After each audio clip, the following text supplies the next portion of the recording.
What's up, everybody? This is Jay, and this is the true story and downfall of the BMF Black Mafia family. Now, a lot of people are more familiar with this group and organization than ever before, thanks to the TV show and increased popularity, but Big Meech, Demetrius Flintery, and Southwest T, Terry Flintery, the brothers, did some amazing things in the underworld dope game, and I'm going to break it down and explain their downfall. So make sure you hit that like, subscribe, bang that bell, all that good stuff. Sit back, and I'm going to tell you the story of these two brothers. Now, Demetrius and Terry Flintery, also known as the Flintery Brothers, did some things coming from Detroit in the dope game that probably never will ever be done again. They had nearly a 15-year run as kings in the dope game and moved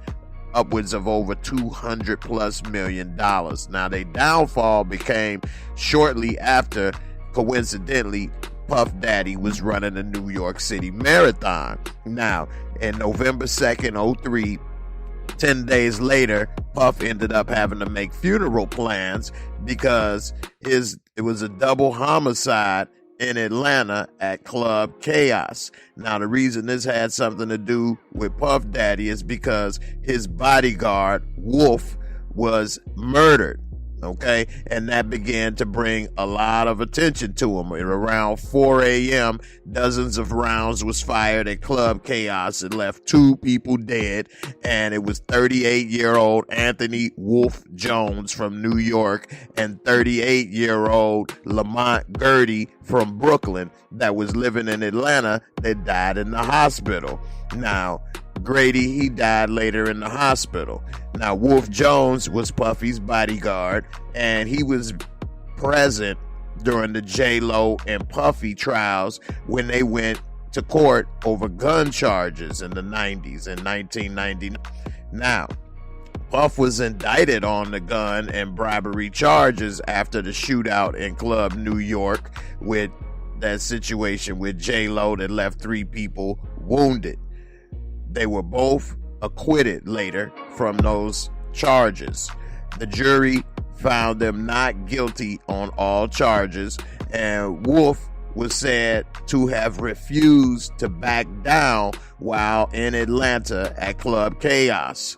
It was said that he had got into it with some of the people from B.M.F over a former girlfriend, and that she was sitting with some of the people from the BMF at the BMF table, and that he got upset. He was tossed from the Club Chaos for arguing with one of the bosses from BMF, allegedly Big Meech, and Wolf and his childhood friend Gertie both ended up dead, allegedly waiting to do something to the BMF when they got out.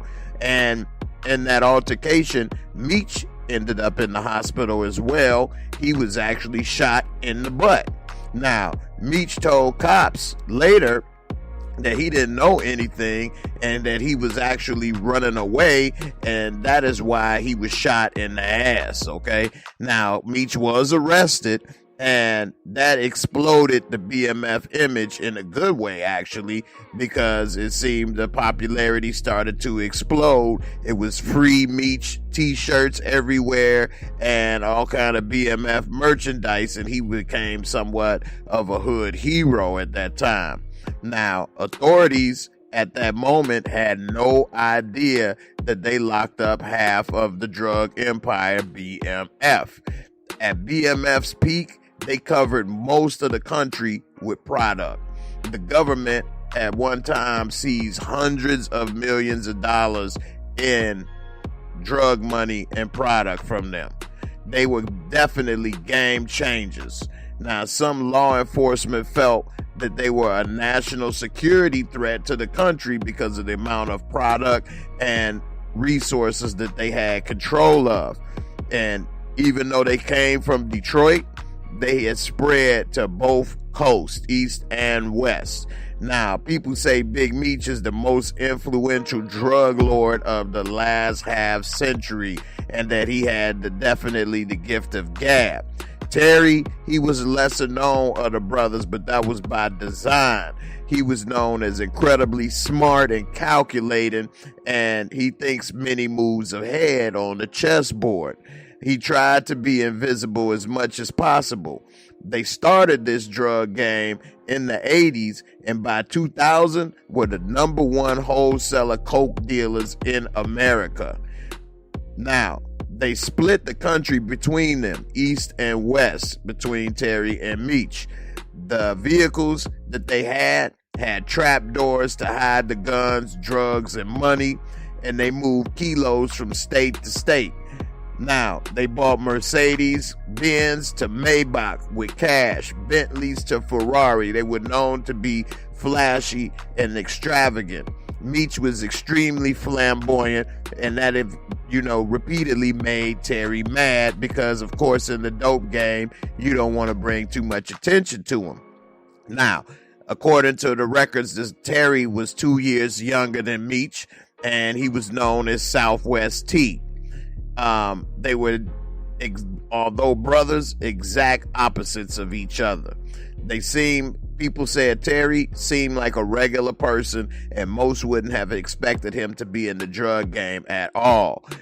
He always kept a low profile, but by the end of their reign, they weren't even on speaking terms. Now, Big Meech style was way too flashy and over the top. Meech would spend $15,000 a night at the club and allegedly started the term "make it rain" at a strip club.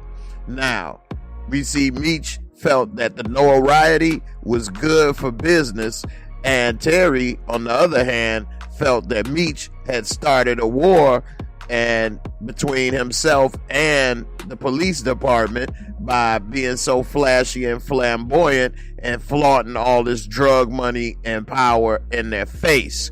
Terry began to get more and more upset with Meech about the cars, about the club chaos shooting, and all the attention that it brought. In Atlanta, police got very little help in trying to solve this case because nobody was talking and saying anything against the BMF. Meech had an airtight defense in his mind because he said he was shot in the booty and there was no evidence to keep Meech in jail, and it was no one stepping forward, and within days he was out of jail. Now, when he was back in the club, he was passing out BMF t-shirts to people in the club, and even though they came from Southwest Detroit, it seems that Atlanta became Meech's new home turf. Now, when they started in Detroit in the 80s, they was known as the 50 Rock Boys because they sold $50 bags of crack cocaine. Now, Detroit area is split between East and West, and Southwest was mostly the factory area. They did have the old Detroit Tiger Stadium there and a lot of other things, but that was where they began to operate. All lived in a bungalow on Edsel Street, which was their family home.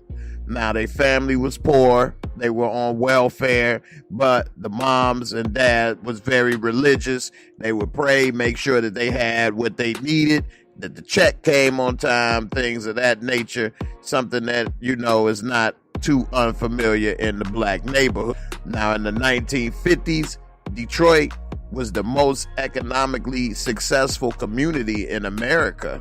But 20 years later, it fell all apart, and that was around the time that Meech and Terry began to come up. Now, most people left the city of Detroit, and in 1967, the Detroit Riots burned a big part of the city up. Now, Detroit was the crack capital in the 80s. They started selling weed and then coke when they started in the dope game, Meech and Terry. By the 90s, they wanted to leave Detroit. They decided to set up in LA and Atlanta.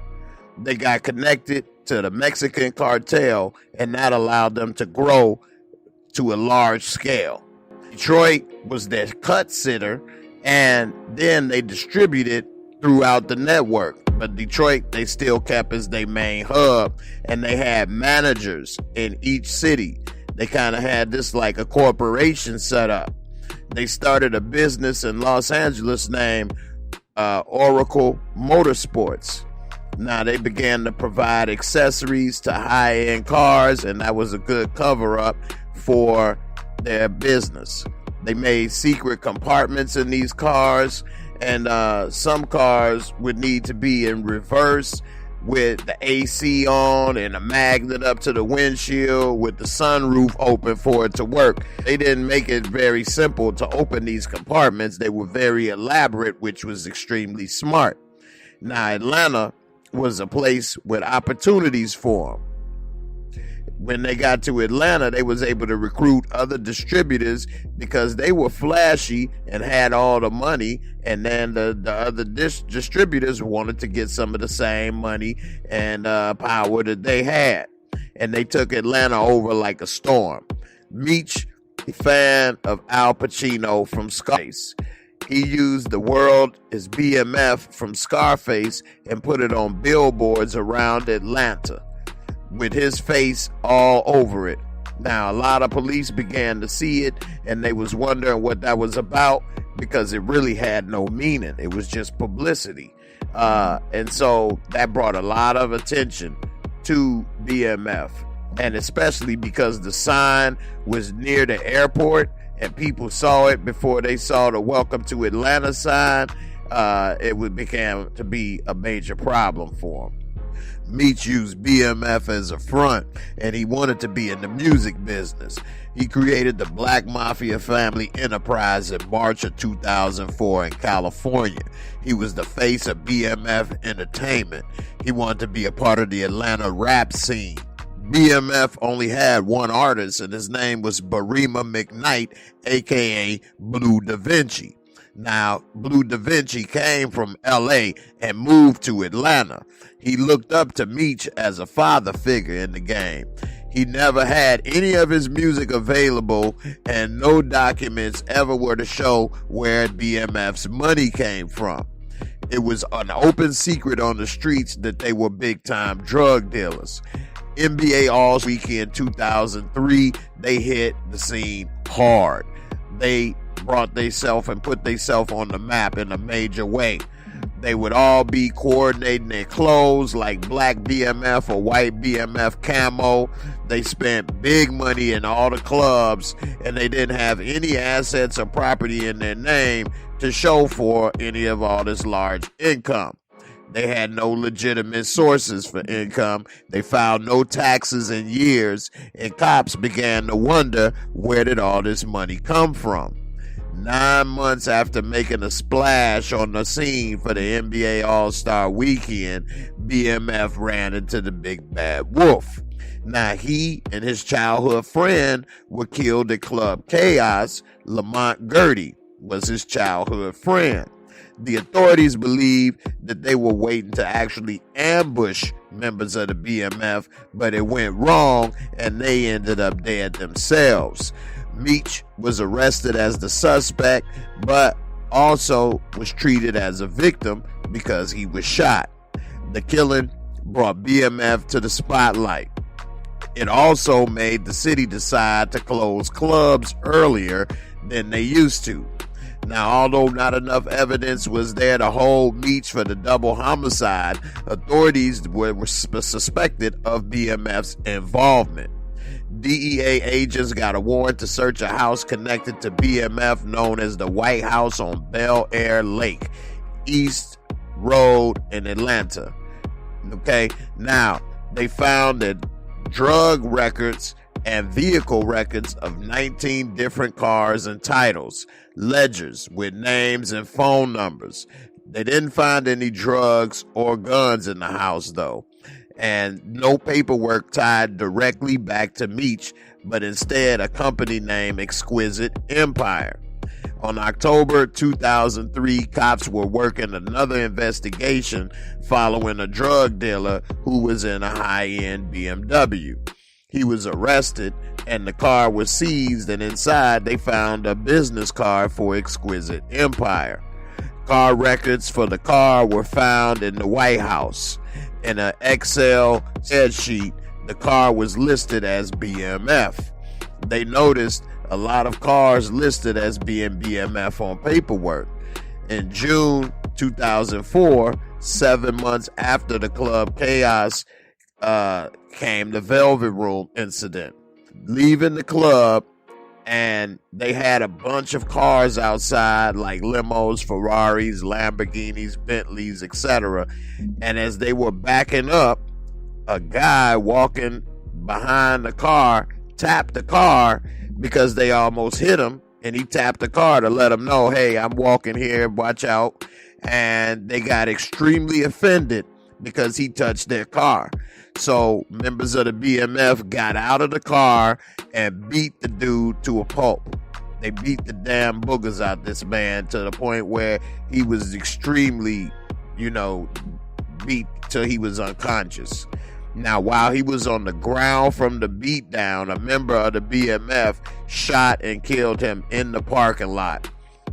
Rashonable Prince Drummond was 23 years old. His mother was crying about her baby being killed and that there was no need to shoot him because he was not only beat to the bloody mess, but he was unconscious at the time they shot him. The BMF image started to go down after that incident, and people began to see them as bullies. Despite the fact that people were on the scene when it happened, no one testified still.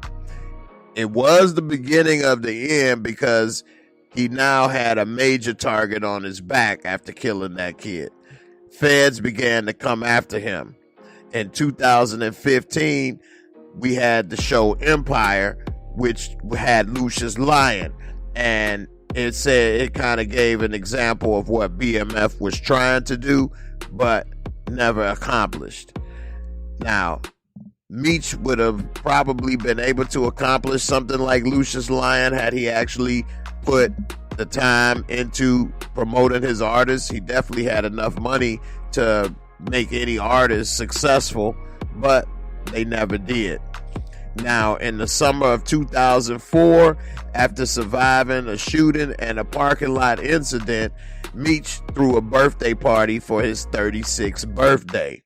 It was a party fit for a king. It was called Meech of the Jungle Party, as in King of the Jungle. He rented zoo animals. He had his name spelled in 8-foot neon letters. He had lions and giraffes and elephants all at the fanciest club in town. He had no idea that the feds were in deep investigation of BMF at that moment. It began with the weapon search following the killing of Anthony Jones. After the search at the White House, they realized it was really Terry's operation. Months and years later, those documents they seized were key to their investigation of the BMF. The car registration and money ledgers with names and phone numbers, they began to trace the owner of the White House back to a woman living in California who was living in a luxury home on Mulholland Drive. She was paying $12,000 a month to lease the house and then bought it for $500,000. Her bank records had cashier checks for $10,000 and $12,000. Then they followed where the cashier checks came from. They eventually find out that she was Terry's girlfriend. They get authorization to wiretap a phone, which led to wiretapping Terry. Terry had like 10 phones at the time and would use different phones when he spoke to different people. Cops would hear things and know a deal was going down, but couldn't pinpoint where the deal was. Cops said when most of the conversations ended, they would say one. It meant one family. Now, Terry, he liked to talk on the phone, and he talked a lot of business on the phone. He would call his sister and complain about Meech and his flashiness. He called and complained about the billboard that he put up in Atlanta. Terry started to pull away from Meech and would only communicate with him through third-party intermediaries. Meech was in disbelief and didn't want to hear that his flashiness was a problem. Meech's flashiness caused Terry to talk on the phone more and more to complain about the business and what Meech was doing. It was a huge mistake on Terry's part. In the summer of 2004, investigators catch Terry on the phone talking about a BMF courier that was stopped in Detroit with 10 kilos of product. That was a huge mistake on Terry's part, because cops took the registration from that car and tied it back to paperwork that had it as a BMF car. They began to look for significant drug or money bust across the country and match it with the vehicle records from the White House that they seized. 5 vehicles turned up in seizures across the country, and it was always big money, like $500,000 or $800,000 that was seized in these vehicles. It's not illegal to have money, but reports were being made and they were starting to put the pieces together. Cops would find phone numbers for the Flinterys or other members of BMF. In 2005, feds were targeting Meech heavy. Meech had announced that they were going to have a reopening for Club Babylon, which was actually the same name of the club that was in Scarface. Feds issued a warrant for Meech right-hand man, Chad Brown, aka J-Bo. He was wanted on a minor charge of carrying false identification. He was like the CEO of BMF. They left the club together with J-Bo behind the wheel of a Bentley. Cops followed them and arrested J-Bo for false driver's license. Meech took the wheel, and cops knew Meech didn't have a driver's license either. They pulled him over a few blocks later and took him to jail also. They both bonded out, and cops did seize Meech's personal jewelry. Meech had a ring, watch, and chain, and a pair of earrings. Now, the government had all of that jewelry appraised by a gemologist, and it came back worth $2.6 million. He didn't even try to get any of it back, which was a huge red flag, because not many people would have $2.6 million worth of jewelry seized from them and just leave it. That was very unusual. And so they said that he would also spend up to $100,000 at a strip club on the regular, which was extremely odd behavior for a regular person. They noticed that they would rent SUV limos so they could go to Philadelphia for All-Star game or to Vegas to party, and whenever the law touched anything that they had, they never wanted it back or came back for it, whether it was jewelry, house, car, anything that was touched by the law, F it. And Meech didn't pick that jewelry back up. He just went and ordered new pieces, more jewelry. Now, his cars that were impounded, he would later just take them back to the lien holders. They wouldn't keep them, and the house would be abandoned. So that was extremely red flag, strange behavior that they never went back for any of their property once it was touched by the cops. Now, they had been operating for at least about 15 years at this point, but cops had been building up evidence on them by this time. By May 2005, Bobby Brown was celebrating his birthday at a restaurant, Justin's, which is actually owned by Puff Daddy, and his family was there, and he was singing, and everybody was having a good time. Somehow, there was a scuffle in the crowd. Man was stabbed. That man was 24-year-old Shane Brown, and he was stabbed in his face and neck, and doctors believed the weapon was an ice pick. People said the guy who did the stabbing was Baby Blue. His real name was Marquis Dixon. He was related to Blue Da Vinci, who was the only artist on the BMF label. It turns out, though, they weren't actually brothers, but they were both from LA and extremely close friends. Nevertheless, Dixon was found dead of gunshot wounds the next year. Now, it was hard for investigators to get information on BMF because they didn't have any insiders, and in order to take down an organization like that, you always need an insider, basically somebody to flip, snitch, tell, whatever it is you want to call it. Cops got a break though when they arrested O-Dog Omari McRee. Now, he was the dealer and he got his supply from BMF. He was picked up November 2004 but was quickly released. They let him go because they had a wire on his phone and hoped that he would connect him to Meech. And he was arrested again in 2005, responding to a domestic dispute. Now, cops asked who was the boss, and he said Meech. He began to flip. And now he said he actually worked for Meech, and that was the first time someone so close ever said anything against the BMF. He was facing a jury trial for coke trafficking, and he pled guilty on opening day.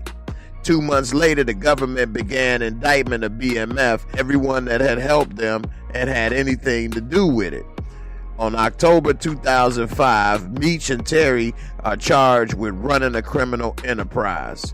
Meech was found the first in Frisco, Texas, outside of Dallas, hiding. He had weapons in his house, and Terry was found later in a house in St. Louis that had money and was used to process product. The evidence showed that they had been in business for at least 15 years at that point. The money judgment in the case was over $270 million. Now, based on what investigators estimated at that amount of product that they sold during their time in business was over $300 million. Now, it may not even be as close to the real amount because there's no way to actually know what they did. Now, over the next years, more than 150 people were indicted with connections with the BMF. People from dealers like Jacob the Jeweler, Jacob Arabo, he was indicted for money laundering because he took cash for jewelry without reporting it to the IRS, and that he was arrested for that and spent 2.5 years in prison because of it. Now, Meech and Terry were put in separate facilities once they were arrested, and they began to actually blame each other for the downfall of the BMF. Terry blamed Meech for being too flashy and bringing attention to their organization, and Meech blamed Terry for talking on the phone too much and being the one they actually were able to wiretap and get information from. The truth is that Terry's phone calls had the biggest impact with incriminating evidence against the BMF organization. The brothers never spoke to each other or the cops, though. They never flipped to the cops against each other and cut a deal. Terry had never been arrested or spent a day in jail before this point and wasn't used to that life.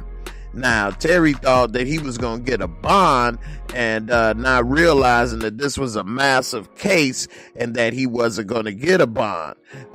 They were actually facing mandatory life in prison at that point. Now, Meech pled guilty to running a criminal organization on November 19th, 2007, 2 years after being locked up. Meech tried to convince Terry to plead guilty. At that point, they were still on bad terms, and then they had to have a face-to-face meeting about this case that eventually it got real loud, and Terry finally did plead guilty to the case. The feds tried hard to get the brothers to turn against one another, but neither brother would do it despite the bad blood and not being on their best of terms. Their motto was death before dishonor, and on December 12, 2008, they both were sentenced to 30 years in prison. Recently, due to the COVID pandemic, both have been looking for early release from their prison sentence.